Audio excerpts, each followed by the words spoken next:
go to Ravi, we'll go to Pat.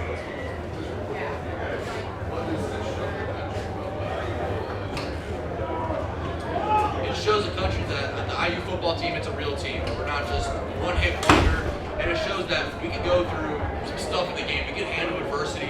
We're a gritty team, and we really band together. We have each other's back. After the pick six, Fish came up to me and said, "Hey, brother, I have your back. I believe in you." And to have a team captain say that and come up to me and say that, it inspires confidence in not just me, but the entire offense. So whenever we're able to play with each other, defense and offense, all the hard battle work that we put in through spring ball, fall camp, and now here, we've really banded together and became a stronger unit. And I think that's what's so special about Indiana football is that we all have 100% buy-in, and that makes the team so special. Yeah, I would just say it speaks for resiliency. Just to build off of what he said, I think he said it perfectly, honestly. When you have adversity in games like this, a lot of teams kind of handle that differently. We embrace it. We love that. We're going to take it head on. We're going to go at it as a unit all together. I just think it speaks to, there are so many moments in this game. We give up big plays. We had a lot of misfits, a lot of ugly things on film, but we just kept battling, kept fighting. Complete belief in one another, confidence. Offense to defense, defense to offense. And our special teams played amazing. So just a complete buy-in of confidence and love for one another. Just playing really good football right now. Pat on the right, and then Mike. I think that their offense has been phenomenal this season.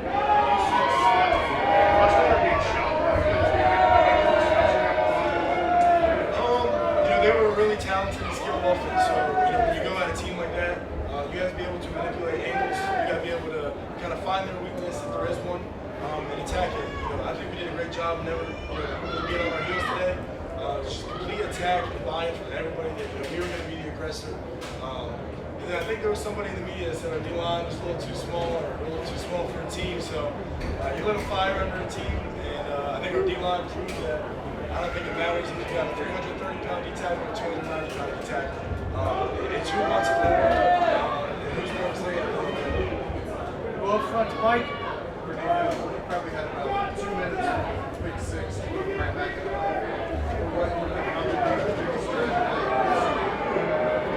take us through that 2 minutes. Tell me through it to go back out and take us through One thing Coach Sig preaches is playing each play at a time makes the most important play. Evidently, I don't want to throw a pick six. It happens. And, that's on me. I got to put the ball more out there, and I got to work on that in practice. However, after that, I went to the sideline, had all the leaders, and basically everybody on the team come up to me, "Hey, we're still behind you.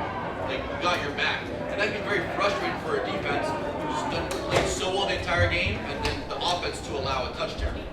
So to have everybody have belief in our offense, we're able to go down and have, I believe it was a 16-play drive with all the boys and scoring a touchdown for the game-winning touchdown was phenomenal. And in that 2 minutes, there was no panic.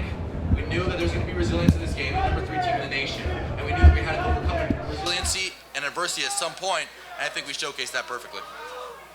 Sammy, Aiden, linebacker group, you guys combined for like 34 tackles or so. Talk to Can be done. why were you guys so successful? I think we got 3 guys. I think Coach Sig put in the pressure. We just needed more dogs last year, and I think we found them. Elijah Hardy played phenomenal. Isaiah Jones is playing phenomenal as well. Just making plays that when they come to them, they're capitalizing on opportunities. And just the confidence in the room that we have right now, it really isn't, it's hard to describe. Just complete buy-in from each other. There's not a single moment we don't trust each other to do our job. And then we just feed off of each other. One guy makes a tackle, now I got to go make a tackle to kind of even it up with him. So just complete buy-in, and everybody is so confident and playing well off of each other. And honestly, I think the confidence is what is just flowing through our room right now, and just 3 players that are just playing at a high level confidently. Zach and then Michael. How is it possible for the coach that he took over prior to last season? How is it possible for this turnaround to take a losing his program from conference history to today by this year? How is that possible to do so quick? You got to change the way you think. When we first got here, all this team knew was losing football, and we're not used to being in big games. We're used to losing the games and just kind of being like the punching bag of the Big Ten. I think we did a great job. As soon as we got here, we changed the way Indiana thinks, changed the way we think as individuals. We're primed for games like this. This is why we play this game. This is why we come to Indiana. You want to play in top-ranked matchups. You want to win top-ranked matchups. And you want to play for somebody like Coach Sig, who's so confident in himself that it just flows into his players. And, this program is at a really good spot right now, just with Coach Sig at the helm of it, and just how much he believes in his players and how much we believe in him. Michael on the right, then Keith. For either of you guys, Coach Signetti said one of his biggest priorities throughout this week of practice was making sure the mindset was where he wanted you guys to be, that you knew you could come in and compete, knew you could win. What did that look like Monday through Friday? How did he get you mentally into the right place before kickoff? Yeah, he emphasized Monday, Tuesday, Wednesday, Thursday, Friday that this is going to be a tough game. There's going to be some adversity in the game. However, we're going to overcome that adversity and we're going to come out on top. He said that it's a mindset, that he's been in these big games before in his long coaching tenure, and that in these big games, it's not always pretty. It's not always a blowout win one way or the other, that it's going to be a dogfight. And we have the mentality that we're always going to win, and have the belief that we're always going to win, and have the belief in each other as brothers, have the belief in our coaches, and have the belief in our staff that we're going to come out on top.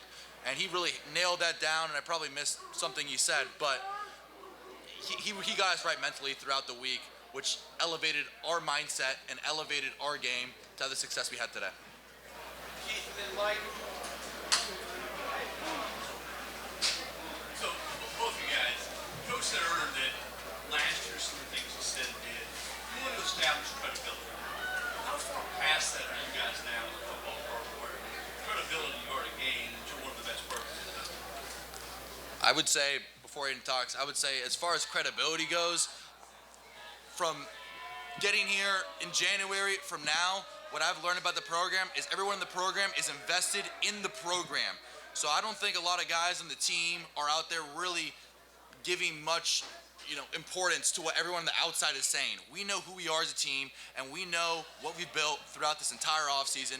So there's never been a lack of credibility. Whenever the media is saying, hey, Indiana was a one-year fluke, there was never a dash in anybody's eye, because everything stayed within the program. We understand that although we appreciate when it's great, the media is the media, and that we need to come with each other and really buy into the program and listen to everybody in those walls within the program.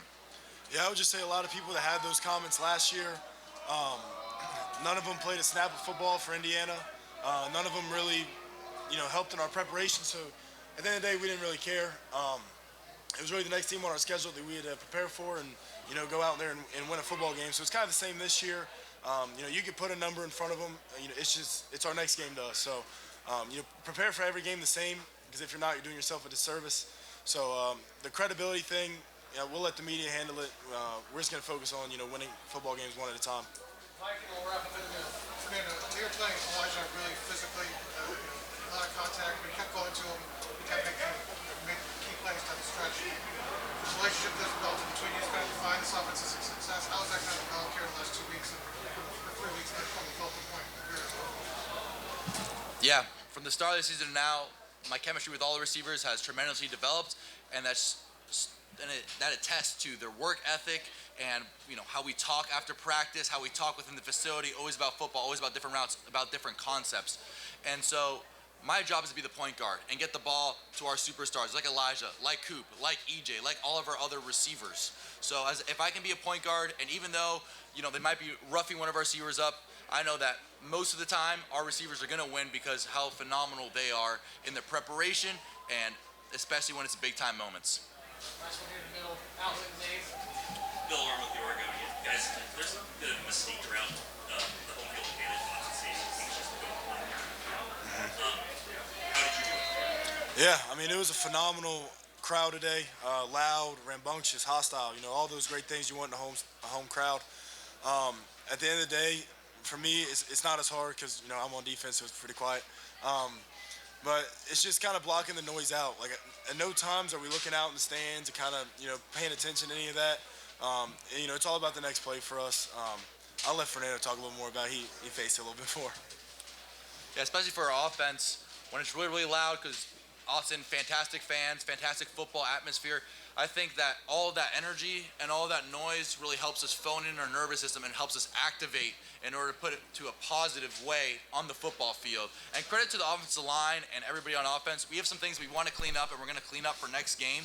But to go in an environment like that and to communicate, whether it was in any of our different silent cadences, we never skipped a beat on that, and we got to clean some things up. However, I thought we did a good job overall today communicating and overly communicating in such a hostile environment.